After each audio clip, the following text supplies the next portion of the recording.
여러분들을 위하여 말씀을 선포하고 마지막 절 12절은 함께 읽겠습니다. 일곱 줄을 셀지니 곡식에 낫을 대는 첫 날부터 일곱 줄을 세어 내 하나님 여호와 앞에 칠칠절을 지키되 내 하나님 여호와께서 내게 복을 주신 대로 내 힘을 헤아려 자원하는 예물을 드리고 너와 내 자녀와 노비와 내 성중에 있는 레위인과 및 너희 중에 있는 객과 고아와 과부가 함께 내 하나님 여호와께서 자기의 이름을 두시려고 택하신 곳에서 내 하나님 여호와 앞에서 즐거워할지니라. 함께 읽겠습니다. 너는 애굽에서 종 되었던 것을 기억하고 이 규례를 지켜 행할지니라. 아멘. 기도하겠습니다. 하나님 아버지, 우리를 불러주시고 택하여 세워주심에 감사드립니다. 주님의 백성으로서 살아가는 이 삶이 어찌 선하고 그리 아름다운지 하나님, 오늘 우리가 예배를 통해서 특히 말씀을 통해서 우리가 이 기쁨을 누리게 하여 주시옵소서. 말씀을 전하는 자와 듣는 자 모두 동일한 주님의 은혜 안에 있게 하시고 오직 하나님의 말씀만이 온전히 드러나고 인간의 생각이 이 시간 은폐되는 시간이 될 수 있도록 하나님 함께하여 주시옵소서. 예수님의 이름으로 기도드립니다. 아멘. 네, 우리가 지키는 절기가 몇 개가 있어요. 여러분 혹시 절기에 대해서 잘 아시고 계십니까? 절기. 네, 이렇게 말하면 쉬울 겁니다. 성탄절, 부활절, 그리고 또 뭐가 있죠? 고난주간, 또 뭐가 있죠? 추수감사절. 또 우리가 지키는 거 뭐가 있을까요? 네, 맞아요. 오늘 맥주감사절입니다. 오늘이 우리 교회력으로는요, 맥주감사절이라는 절기 이름으로 기념하는 예배예요. 좀 생소하신 분들도 계시는 것 같으니까 우리 한번 따라서 말해볼까요? 맥주감사절. 네, 그렇습니다. 이 절기를 사실 이해하려면요, 성경을 우리가 좀 어느 정도 공부를 하면 좋은데 우리가 그러기에는 시간이 너무나 부족하죠. 그래서 여러분들에게 일단 먼저 절기의 의미를 알려드리려고 합니다. 그 다음에 맥추절이 어떠한 의미를 우리에게 주고 있는지를 오늘 성경적으로 한번 볼 겁니다. 이스라엘의 율법과 절기를 여러분들이 이해하실 때는요, 이렇게 이해하시면 됩니다. 예수님을 통해서 완성되었다. 따라서 말해볼까요? 예수님을 통해서 완성되었다. 네, 여러분 이걸 꼭 기억하셔야 됩니다. 구약에 나오는 율법들을 다 무시를 하면 안 되고, 그것이 예수님을 통해서 온전하게 계승되어졌다라는 것을 여러분들이 아셔야 합니다. 예수님께서 그 절기를 계승하셨기 때문에 우리가 예수님을 따르는 사람들, 예수님의 제자잖아요. 그러면 예수님을 따른다라는 것은 곧 예수님께서 절기를 어떠한 방식으로 계승하셨고 삶으로 어떻게 나타내셨냐를 우리가 보는 것도 제자의 삶에 도움이 됩니다. 여러분, 우리가 현재 지키고 있는 절기들을 한번 잘 곱씹어 보면요, 대부분 예수님과 관련된 절기예요. 성탄절, 부활절, 그리고 어떤 교회는 지키고 어떤 교회는 안 지키는데 성령 강림절, 이런 것도 있습니다. 이 성령 강림절도 예수님께서 보내시는 영이기 때문에 그렇죠. 특히 우리 같이 부활절, 또 고난주간도 있고, 장로교의 전통은, 우리와 같은 장로교의 전통은 대부분 이렇게 예수님의 생애와 관련된 절기들 중심으로 우리가 절기를 지켜요. 그런데 시대와 또 이제 목회자나 선교사님들의 어떤 이제 목양의 방식, 그리고 그 당시의 시대를 봤을 때, 이 선교지에서는 요게 필요하다라고 선교사님들이 각 나라들마다 남겨놓으신 전통들이 있어요. 이해가 되죠? 그런 게 뭐냐면 대표적으로 추수감사절입니다. 추수감사절이 뭐예요? 처음엔 어떻게 시작했냐? 유럽에서, 특히 영국에서 종교 박해를 피해서 떠나서 미국이라는 그 신대륙에 들어갔을 때 거기에서 먹고 살기가 정말 힘들었어요. 그래서 막 굶어서 죽고 막 그랬어요. 농사 짓는 법을 잘 몰랐어요. 그런데 인디언들이 그걸 잘 도와줍니다. 잘 도와줘서 이제 우리가 비로소 여기서 정착하며 농사를 지으며 살 수가 있게 되었다. 여기에 대해서 너무나 감사해서 이거를 우리가 감사 예배를 드리고 싶은데 성경적으로 뭐가 있을까 했는데 성경에 수장절이라는 게 나와요. 이게 초막절이라는 거거든요. 똑같은 건데 여러분 갑자기 내정지 오시죠? 그냥 들으시면 돼요. 이거는 그냥 들으시면 돼요. 이제 그거를 우리가 구약에 이거를 어떻게 신약으로 계승하면 좋을까, 우리 시대에 어떻게 계승하면 좋을까, 추수감사절을 우리가 한번 만들어서 지켜보자, 이렇게 된 겁니다. 그래서 특별히 추수감사절, 그래서 미국 선교사님들이 우리나라에 들어와서 이 추수감사절을 심으신 거예요. 그래서 우리가 지키고 있는 거고, 그 다음에 또 하나가 있는데 특히 우리나라에서 좀 더 많이 지키는 게 뭐냐, 맥주감사절입니다. 맥주감사절. 선교사님들이 딱 처음에 왔는데 이 보리, 여기 우리나라도 보리를 수확하는 거예요. 보리. 그래서 맥주가 보리 맥자를 쓰거든요. 우리나라 보니까 보리라는 걸 수확을 하는데 선교사님들 가만히 보니까 우리나라 우리 조선인들이 어때요? 이 민족이 민족의 습성이 어때요? 흥이 많고, 흥이 많아서 어때요? 잘 취하고 막 그런 데 쓰고, 또 우리나라가 이게 이 조선인들이 몸이 왜소한데 밥을 기본 3공기씩 먹고 막 그랬대요. 그러니까 먹는 거를 굉장히 좋아했다라고 해요. 그런데 그러한 습성을 보니까 이거 안 되겠다, 선교사님들. 이것 좀 우리가 목양해야 되겠다, 다스려야겠다 해서 감사하는 상반기 감사의 의미를 좀 우리가 기억해보자, 기념해보자 해서 성경에 보니까 맥주절이라는 게 있네. 보리의 첫 열매를 드리는 맥주절이라는 게 있네. 사실은 보리의 첫 열매를 드리는 건 아니고요, 밀의 첫 열매를 드리는 건데 제가 이따가 설명해 드릴 겁니다. 그래서 선교사님들이 맥주절이라는 것을, 맥주감사절이라는 것을 우리 한국교회에 남겨놓으신 거예요. 그런데 이 맥주절이 지금처럼 감사의 의미만 남겨져 있으면 우리가 어떤 식으로 이해하냐면 첫 월급을 주님께 드리겠습니다. 그렇죠? 그리고 첫 주식을 주님께 드리겠습니다. 이러한 방식으로 적용을 종종 하는 경우들을 봤어요. 맞아요. 그것도 괜찮아요. 우리가 가지고 있는 것들을 주님께 드리는 게 맞는데 사실 맥주절은 이것보다 더욱더 깊은 의미가 있습니다. 그래서 오늘 이거에 대해서 한번 살펴볼 거예요. 자, 맥주절은 원래는 밀의 첫 열매를 드리는 절기입니다. 밀의 첫 열매. 뭐라고요? 네, 밀입니다. 보리가 아니라, 보리 맥자를 쓰는데 밀의 첫 열매고요. 구약 이스라엘이 지키던 절기였어요. 율법에 나옵니다. 그래서 오늘 신명기가 율법에 속하는 거거든요. 여기에서 이제 맥주절이 나오는데 이게 단순히 곡식의 감사를 드리는 느낌이라기보다는 어떤 의미가 내포되어 있냐, 오늘 본문 말씀 12절이에요. 16장 12절 우리 함께 읽어볼까요? 시작.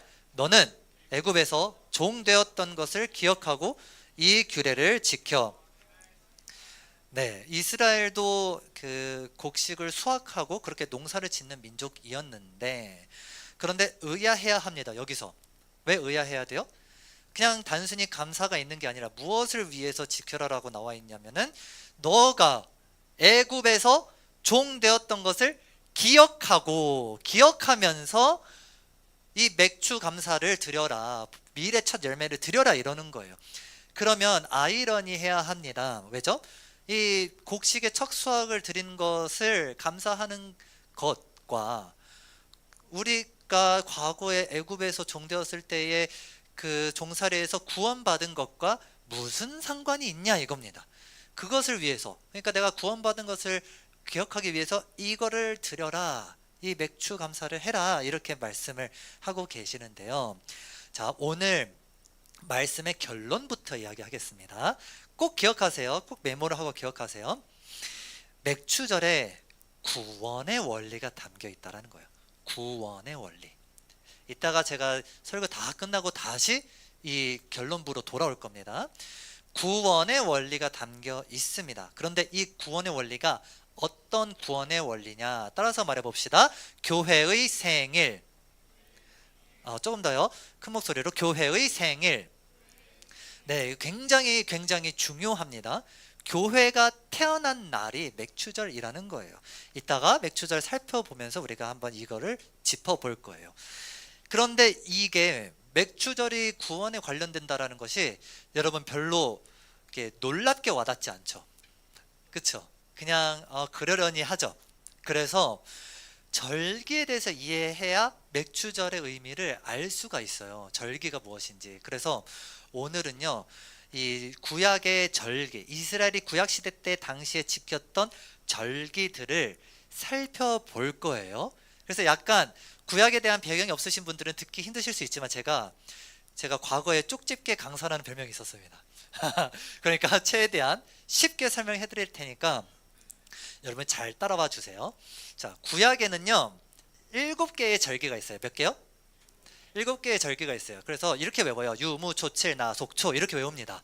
모르시겠죠? 자, 6월절, 무교절, 초실절, 칠칠절, 그리고 나팔절, 속죄일, 그 다음에 초막절 이렇게 7개를 지키는데 다 살펴보지 않고 오늘 우리는 앞에 4개 절기만 살펴볼게요. 따라서 말해봅시다. 유월절, 무교절, 초실절, 맥추절. 자, 이렇게 4가지입니다. 유월절, 그 다음에 무교절, 초실절, 맥추절. 이 4가지를 꼭 기억하세요. 이제 하나씩 간단하게 살펴볼게요. 자, 먼저 유월절입니다. 자, 유월절은요 1월 14일에 지켜요. 유대력으로, 양력으로 말고 유대력으로 1월 14일에, 양력 기준으로는요 3월에서 4월 사이입니다. 1월 14일에 뭘 기념해서 지키는 거냐면 영어로는 패스 오버예요. 그래서 막 이거를 과거에 이제 청소년 애들한테 했더니 6월에 지켜서 6월이냐 이러는 거예요. 아닙니다. 네, 6월 아닙니다. 그래서 넘을 이유 넘을 월자를, 그래서 제가 일부러 한문을 가져왔어요. 넘을 이유 넘을 월자를 써서 패스오버. 넘어갔다. 뭐가 넘어갔다? 재앙이 이스라엘을 덮치지 않고 그들을 그냥 뛰어넘어갔다 이런 뜻입니다. 대신에 이집트의 장자들을 하나님께서 심판하시죠. 그걸 계기로 애굽의 왕 바로가 이스라엘 백성들을 이제 보내게 되는 사건이 바로 출애굽이었고, 이걸 기념하기 위해서 그날 장자가 죽임당한 그날에 이스라엘 백성들은 어떤 의식을 치렀죠? 우리 배웠죠? 우리 주의 만찬 배우면서 뭐죠? 맞아요. 문설줄, 양의 피, 어린 양의 피, 1살 된 흠없는 피를 문설주에 바르고 거기 안에서 만찬을 즐겼다. 우리가 이걸 배웠습니다. 이게 유월절을 지키는 방식이었어요. 그래서 이 말씀이 우리가 잘 아는 것처럼 주의 만찬 배울 때 우리가 많이 배웠죠. 제가 많이 말씀드렸죠. 유월절의 어린 양이 누구시라고요? 예수님입니다. 그런데 그게 단순히 상징적인 문맥을 뛰어넘어서 비유가 아니에요. 비유가 아니라 실제로 예수님이 6월절에 십자가에서 돌아가십니다. 6월절 딱 그날에. 그래서 6월절이라 마태복음에 나오죠. 이틀이지만 6월절이라 그날에 십자가에 못 박히기 위해 내가 8일이라. 그래서 고린도 전서에는 이렇게 말씀하죠. 6월절의 어린 양 곧 그리스도 이렇게 말씀합니다. 그래서 6월절의 어린 양은 예수 그리스도다. 6월절의 어린 양은 예수님을 예표하는 거다. 6월절에는 뭘 했다고요? 어린 양을 죽이고 그 피로 문설주를 바르고 그 어린 양의 기름 부분만을 떼내가지고 만찬을 즐겼다라는 것. 이게 바로 6월절 어린 양이 예수님이다라는 것이고 6월절이 이러한 방식으로 이루어집니다. 자, 여기까지 너무 쉬워요. 나머지가 되게 궁금할 거예요. 무교절, 초실절, 맥추절, 이게 되게 궁금하실 겁니다. 자, 무교절은 뭐냐면 무교병을 먹는 날이에요. 먹는 기간이에요. 정확하게 말하면 무교병을 먹는 기간. 이 무교절은요 업슬무 삭힐교 이런 말을 써서 이제 누룩이 없는 빵, 삭히지 않는 빵, 그러니까 부패하지 않은 빵, 그게 뭐냐면 무교병입니다. 당시에는 누룩을 넣어서 충분히 발효시켜서 먹는 빵이 주식이었는데 빨리 출애굽해야 되니까, 이집트를 빨리 탈출해야 되니까 충분히 발효시킬 시간이 없었어요. 그래서 그냥 밀가루 반죽만 해서 대충 불에 이렇게 딱딱하게 만들어 가지고 그것을 부랴부랴 챙기고 출애굽을 했습니다. 그때의 기억을 우리가 기억하고 기념하자라고 해서 무교절이라는 기간이 있어요. 언제부터 언제냐면요, 6월절 다음 날이면, 기억나세요? 6월절이 유대력으로 몇 월 며칠인지? 1월 14일, 그쵸? 14일 정확해요. 15일부터 7일간입니다. 15, 16, 17, 18, 19, 20, 21일 이렇게 15, 16, 17, 18, 19, 20 맞아요. 21일 이렇게 일주일 동안 무교병만 먹어요. 다른 반찬 같은 거 안 먹고, 누룩이 있는 빵만 안 먹고, 다 누룩을 없앤 그러한 이제 무교병만을 먹는 기간이 바로 이 무교절이에요. 그래서 이 무교병을 먹으면요, 먹는 게 딱딱하잖아요. 그래서 이스라엘 백성들은 이렇게 생각을 하는 거예요. 아, 구원의 길은 광야와 같구나라는 걸 알아요. 왜죠? 출애굽을 했어요. 출애굽을 했는데 눈앞에 있는 건 뭐예요? 광야길이었고 홍해였었어요. 그리고 내가 가지고 있는 것은 맛있는 밥이 아니라 누룩이 없는 빵이었어요. 자, 그거를 먹고 광야길을 걸어갔더니 홍해 이후에 가나안 땅 출애굽을 하게 되더라. 이스라엘 백성들이 그 경험이 있으니까 내가 어떠한 상황이나 역경에 있어도 소망을 잃지 않을 수가 있는 거예요. 그래서 무교절을 지키면서 누룩이 없는 빵을 먹으면서 약간 단단하고 질긴 이 우리의 인생 같지만, 그럼에도 하나님은 이거를 구원의 서정으로 하나님께서 바꾸신다, 하나님이 그렇게 극복하신다라는 믿음의 고백을 드리는 게 이 7일간의 기간입니다. 그래서요, 여러분, 무교절을 예수님께서 어떻게 이루셨냐? 여러분 잘 들으세요. 누룩은 죄를 상징합니다. 뭘 상징한다고요? 누룩은 죄를 상징해요. 이게 무교병입니다. 자, 누룩은 죄를 상징하는데 고린도전서에 이렇게 말씀해요. 너희는 누룩 없는 자인데, 이렇게 말씀해요. 누룩 없는 자인데, 새 덩어리가 되기 위해서 누룩을 내어버리라. 여러분 눈치채셨어요? 아까랑 같은 구절입니다. 제가 아까 인용한 구절이랑 같은 구절이에요. 너희는 누룩 없는 자라서 누룩을 내어버려야 된다. 누룩이 죄를 상징합니다. 예수님이 이걸 어떻게 이루셨을까요? 자, 예수님이 죽으시자마자 부활하셨나요? 아니죠, 그쵸? 맞아요. 6월절 다음 날부터 제가 무교절이라고 했죠, 그쵸? 하루를 예수님이 부활하지 않고 부패한 시신으로 계세요. 그게 죄의 결과예요. 누룩이 뭐예요? 부패하는 거라고 했죠. 발효, 그게 부패를 의미하기도 하거든요. 미생물에 의해서. 우리 찬성행진이, 그쵸? 발효 되게 잘 아실 겁니다, 그쵸? 자, 그래서 이 발효가 결국에는 부패를 상징하고 부패를 의미하고, 결국엔 죄의 삭스를 의미하는데, 이게 죄의 결과를 의미하는데, 예수님이 심지어 그 상태로 계십니다. 계셔요. 그래서 예수님이 모든 걸 다 우리를 대신해서 가져가신 거예요. 심지어 뭘 또 가져가신 거예요? 죄의 삭도 가져가신 거예요. 단순히 우리가 죄 짓고 순종의 삶이 아니라 죄 짓는 삶을 사는 것도 가져가신 것뿐만 아니라 우리의 죽음 시체에 있는 상태조차도 예수님이 다 가져가신 거예요. 그래서 여러분, 우리는요, 죽더라도요 부활합니다. 죽더라도 우리는 다시는 새 덩어리가 되어서 부활하는 거예요. 왜요? 예수님이 그 과정을 먼저 겪으시고, 이미 그걸 겪으시고 그걸 다 가져가셨기 때문에. 그래서 예수님이 괜히 사흘 만에 부활하신 게 아닙니다. 여기에 이런 의미가 있는 거예요. 누룩으로 부패한 모습으로도 예수님이 계셔서, 아, 너희가 당하는 모든, 심지어 죽음까지도, 시체로 있는 그 순간까지도 내가 다 겪었다, 이걸 알려주시려고 무교절을 이러한 방식으로 지키신 것이죠. 여기까지 무교절이에요. 여러분 이해가 되셨죠? 좋아요. 자, 초실절입니다. 자, 초실절은 처음초 열매실, 그래서 문자적으로는 첫 열매를 드리는 절기예요. 기간이 아니라 언제 지키냐? 무교절 기간 중에 안식일 다음날. 자, 안식일은요 이렇게 생각하시면 됩니다. 토요일입니다. 토요일이에요. 무조건 안식일은 이퀄 토요일. 물론 하루를 세는 방식이 유대인은 다른데, 이제 지금은 그렇게 생각하셔도 돼요. 안식일은 토요일이에요. 그러니까 토요일 다음 날에 지키는 게 초실절이에요. 자, 그러면은 초실절은 무슨 요일이에요? 주일이에요. 그렇죠, 주일입니다. 일요일입니다. 자, 그런데 그냥 매주 지키는 절기가 아니라 무교절 기간 중에, 자, 무교절이 7일이죠. 7일간의 기간이 있죠. 15일부터 21일이라고 했어요. 자, 그 기간 안에 반드시 토요일은 한 번 오겠죠. 그렇죠? 무조건 토요일은 한 번 옵니다.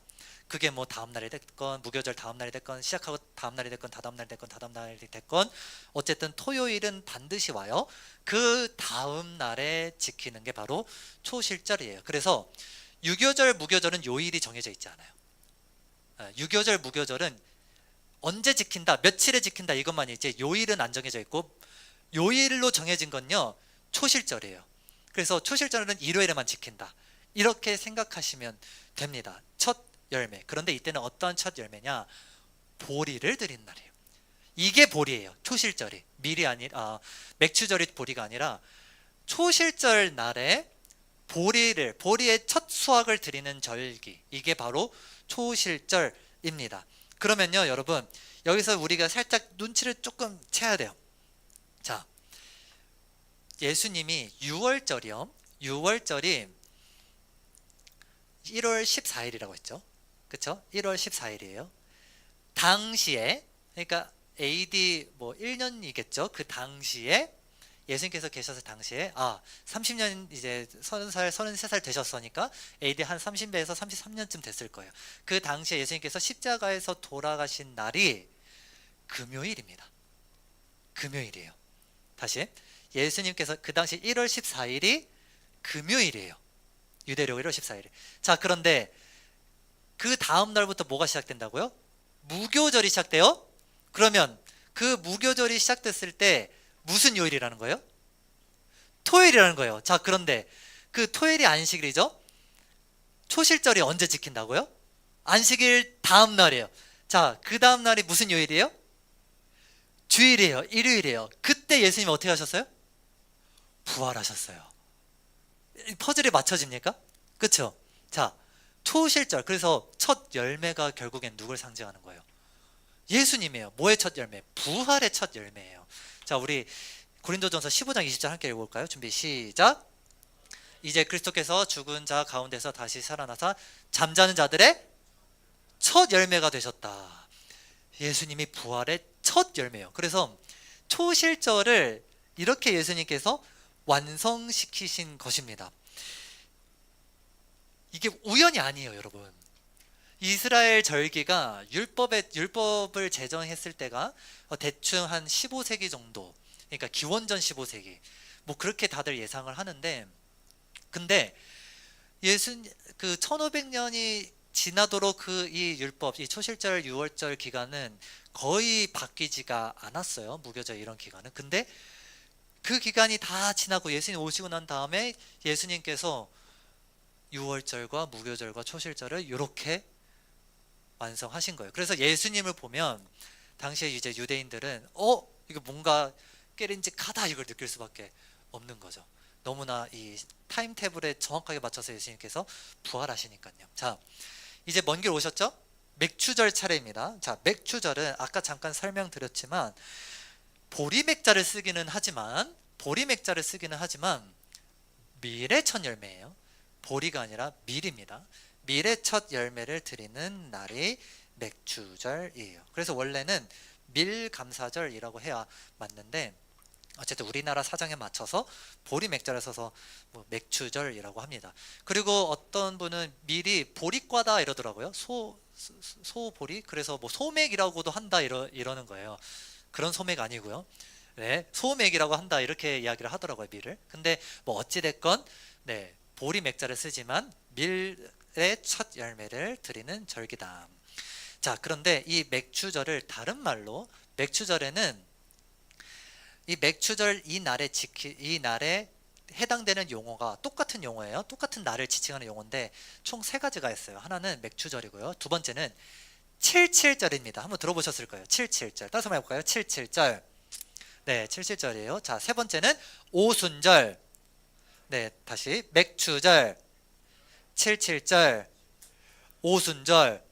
자, 이 3가지는 같은 날이에요. 그냥 똑같아요. 네, 어렵게 생각하지 않으셔도 되고 이 날은 똑같습니다.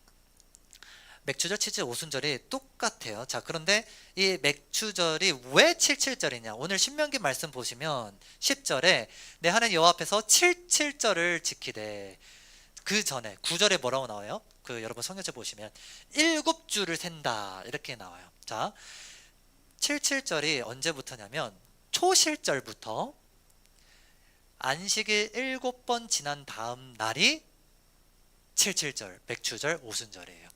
나중에 제가 달력을 통해서 막 이렇게 설명해 드리면 좋은데 여러분 뇌가 약간 이제 포가 될까봐 제가 일부러 안 가져왔어요. 이렇게 이해하시면 돼요. 안식일을 7번, 언제 다음에? 초실절 포함해서 초실절부터 안식일을, 그러니까 토요일이죠. 토요일을 7번 지내고 그 다음 주일이 뭐냐면 뭐죠? 칠칠절인 거죠. 그래서 7, 7에 49 플러스 1 다음 날이니까, 그래서 50일째 되는 날, 초실절부터 50일째 되는 날이 칠칠절인데, 50이라고 하니까 여러분 뭔가 익숙하죠? 뭐가 떠오릅니까? 오순절, 그쵸? 그래서 신약 성경에서는요, 신약 성경은 헬라어로 쓰여졌는데 신약 성경에서 이제 번역가들이, 쓰는 사람들이 번역하기를 펜테코스트, 그러니까 이 헬라어로 오라는 숫자가 펜테라고 하거든요. 그래서 그걸 사용해 가지고 50일째 되는 날이라고 해서 오순절이라고 하기도 했어요. 그래서 초실절, 오순절, 죄송해요, 맥추절, 오순절, 칠칠절이 같은 날이다라는 겁니다. 그래서 이걸 잘 기억하시면 이제 오순절의 의미가 좀 더, 칠칠절 맥추절이죠. 이 맥추절이 어떤 의미가 우리한테 있는지를 이제 조금씩 감이 오시기 시작할 거예요. 이 맥추절, 오순절, 칠칠절에요, 두 가지의 사건이 일어납니다. 두 개의 사건이 일어나요. 물론 뭐 다른 여러 가지 사건들이 더 있지만 우리의 구원에 있어서 중요한 사건은 총 두 가지입니다. 두 가지. 자, 첫 번째는요, 우리 함께 말씀을 읽어볼까요? 자, 출애굽기 19장 16절부터 19절인데 여러분 성경책을 찾으셔도 되고요. 네, 출애굽기는 창출 앞쪽에 있습니다. 여러분이 이게 신명기 16장에 77절, 맥추절, 오순절 나와, 그러면 출애굽기 19장도 딱 생각을 하면 돼요. 이게 되게 중요한 구절입니다. 여러분 나중에 구약을 이해할 때 앵커가 되는 구절이에요. 자, 출애굽기 19장 16절부터 19절, 19장 16절부터 19절. 자, 성경책 찾으셨으면 함께 읽어볼게요. 준비 시작. 셋째 날 아침에 우레와 번개와 빽빽한 구름이 산 위에 있고,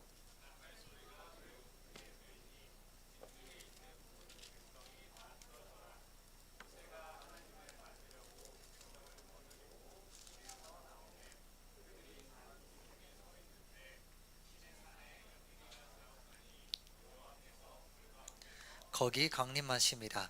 그 연기가 옹기 가마 연기같이 떠오르고 온 산이 크게 진동하며 나팔 소리가 점점 커질 때에 모세가 말한즉 하나님이 음성으로 대답하시더라. 아멘. 유대인들은 오순절 날 무슨 일이 일어났어? 칠칠절 날 무슨 일이 일어나서 뭘 상징해? 그러면은 애굽에, 오늘 보세요, 셋째 날 아침에 그 우레와 번개와 빽빽한 구름이 산 위에 있고 나팔 소리가 매우 크게 들리니, 16절에 이렇게 나오죠. 19장 16절. 그날에 하나님께서 우레와 번개와 그리고 불 가운데로 18절에 강림하신 날이라고 알고 있는 거예요. 유대인들은 그날이 바로 언제라고요? 맥추절, 칠칠절, 오순절입니다. 이해가 되셨죠? 하나님이 왜 강림하셨을까요? 시내산에 왜 강림하셨냐면 이스라엘과 언약을 맺으려고 강림하신 거예요. 그래서 여러분 꼭 기억하세요. 맥추절, 칠칠절, 오순절은요, 이스라엘과 결혼 언약을 맺은 날입니다. 결혼의 근거가 여기에 있어요. 계속 이스라엘 그 선지자들이, 예레미야에도 나오고 계속 뭐라고 말해요? 내가 너희에게 남편이 되었는데, 이런 말이 계속 나와요. 자, 근데 이런 선지자들의 이런 말은요, 언제를 계속 기억하는 거냐면, 내가 너를 애굽에서 종되었을 때에 내가 너희를 구해했다라는 말씀이 근거가 되는 거거든요. 이해가 되죠? 그게 바로 선지자들은 야 그거 결혼식이야 라고 알고 있었는데, 그거의 근거가 어디예요? 요거예요. 요거. 이 말씀입니다. 불 가운데로 강림하셔서, 이 19장에 어떤 내용이 나오냐면 내가 너의 하나님이 되고 너는 나의 백성이 되리라, 이런 약속들이 계속 나와요. 그래서 결혼 언약을 맺은 날이라고 그렇게 그 유대인들은, 이스라엘 백성들은 이해하고 있어요. 그런데 이거는 단순히 내가 주님의 신부가 되겠습니다 이런 차원뿐만 아니라 하나님께서 우리의 결혼 관계에 묶이셨다라는 걸 상징하는 거예요. 하나님의 의지와 하나님의 계획과 하나님의 열심이 어디에만 있는 거다? 여러분들을 구원하기 위해서 나의 모든 의지를 사용할 거다. 여러분, 하나님께서 이혼하시면 하나님일까요? 아니죠. 그렇죠? 그러니까 너를 절대로 포기하지 않을 거라라는 것을 이 예수님 하나님께서 이 시내산에 강림하셔서 이 결혼 언약을 맺는 이 과정을 통해서 하나님이 확증하신 거예요. 내가 너 절대 안 버려. 너가 좀 힘들어서 가출을 할 수도 있지. 심지어 호세아에 나오는 것처럼 외도를 할 수도 있지. 자, 그런데 나는 그래도 널 안 버려. 이 약속을 하신 날이 바로 이 19장, 그러니까 결혼 언약입니다. 그래서 여러분 18절 보세요. 18절에 이 표현을 꼭 기억하세요. 여호와께서 불 가운데 강림하신다. 다시, 여호와께서 불 가운데 강림하신다. 자, 그런데 맥추절 77절이 오순절이라고 했죠. 자, 오순절에 무슨 일이 일어납니까? 또 신약이 들어오면 오순절에, 맞아요. 근데 성령께서 어떻게 임하세요? 불의 혀로 임하십니다. 자, 우리 말씀 한번 볼게요. 사도행전, 신약으로 갑니다. 사도행전 2장 1절부터 4절. 이렇게 여러분 배우잖아요. 성경이 하나로 읽혀요. 자, 마태가 아니고 사도행전 2장 1절에서부터 4절. 자, 이날이 주일이라고 했습니다. 이때 오순절은 주일이에요. 그래서 초실절이랑 맥추절, 즉 오순절 77절은 요일이 정해져 있어요. 앞에 유교절, 무교절은 날짜가 정해져 있는 거고, 초실절, 맥추절은 요일이 정해져 있는 거예요. 자, 이 맥추절, 오순절 날에 이미 이름에, 시작. 오순절 날이 이미 이름에 그들이 다 같이 한 곳에 모였더니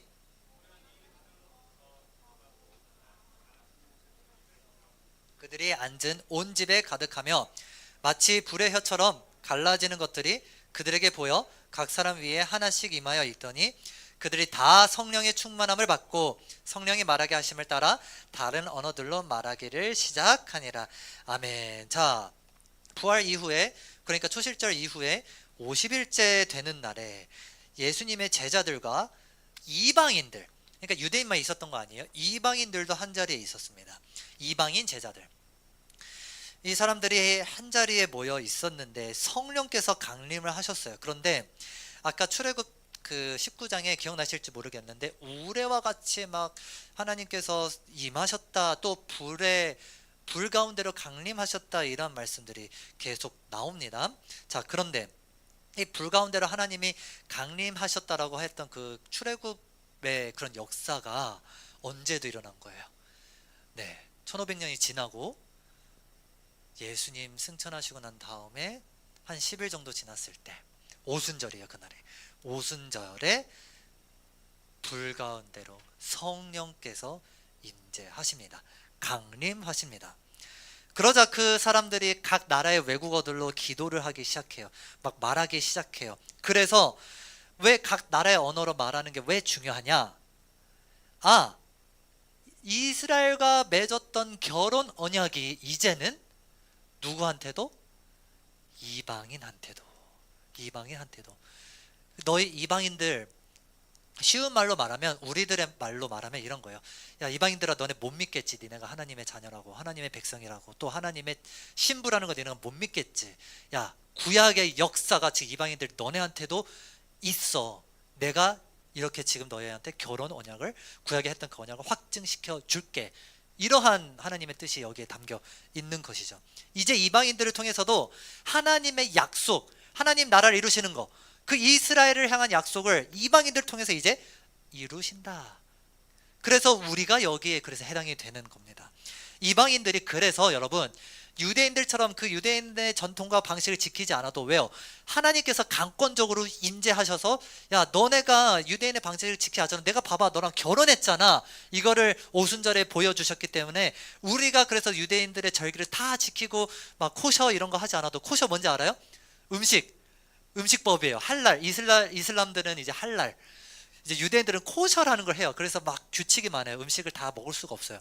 그런 거 너네가 하지 않아도, 음식법을 다 지키지 않아도 너네는 하나님의 백성이야, 이걸 확증시키는 날이 바로 이 날입니다. 그래서 이때부터 뭐가 이루어지냐?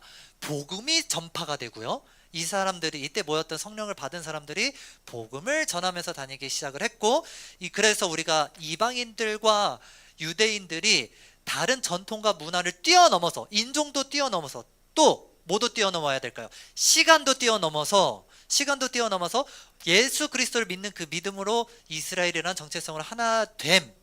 이게 뭔지 아세요? 교회입니다. 교회예요. 시간도 뛰어넘는 거예요. 교회는 시간도 뛰어넘고, 물리적인 것도 뛰어넘고, 그리고 인종도 뛰어넘고, 문화도 뛰어넘고, 나이도 뛰어넘고, 근데 뭘 하나로? 바로 예수 그리스도를 주로 믿는 자들이 모여서 우리는 이스라엘입니다 라고 선포하고 고백하는 공동체, 이때부터 교회가 시작됩니다. 그래서 다시 제가 돌아온다고 했죠. 교회의 생일. 맥주절이 뭐라고요? 교회의 생일. 그래서 미래 첫 수확이 뭐죠? 맥주죠. 맥주는 교회를 예수님께서 수확하신 날입니다. 교회가 열매가 되는 날이에요. 교회가 예수님의 첫 열매예요. 무엇을 위한 첫 열매일까요? 이 땅에 하나님의 나라. 요한복음에 이런 말씀이 나와요. 하나의 미랄이 죽지 않으면 그대로 있는데 죽으면 많은 열매를 맺는다. 그래서 우리가 밀수학이라는 건 뭐예요? 우리의 희생과 성결을 통해서 하나님께서 하나님 나라를 이루신다라는 거. 그래서 교회가 너무나 중요합니다. 여러분, 교회가 정말 중요해요. 야고보서 1장 18절, 야고보서 1장 18절, 제가 안 적었나 보네요. 자, 야고보서 1장 18절에 이런 말씀이 나옵니다. 어딘가 적은 것 같은데, 네, 어쨌든 제가 읽어드릴게요. 그가 그 피조물 중에 우리로 한 첫 열매가 되게 하셨다. 우리가 첫 열매다, 이런 말씀이 나옵니다. 그래서 이 하나님의 이 이스라엘 향한 언약이 이방인들로 확장이 되었기 때문에 교회를 통해서 이걸 기억하시면 돼요. 구원을 확증받은 날이 언제라고요? 맥주절, 오순절, 77절입니다. 사도행전 2장 44절부터 47절에 이 이방인들과 유대인들이 성령 강림을 경험했을 때, 그러니까 출애굽 19장에서 나왔던 그 모세와 이스라엘 백성들이 경험했던 하나님 강림의, 시내산 강림의 사건을 이방인들이 오순절날 경험했을 때 그들이 이룬 교회의 모습을 요렇게 지금 말씀하고 있어요. 우리 한번 읽어볼게요. 44절부터 47절. 이게 교회의 모습입니다. 한번 읽어볼게요. 시작. 믿는 사람이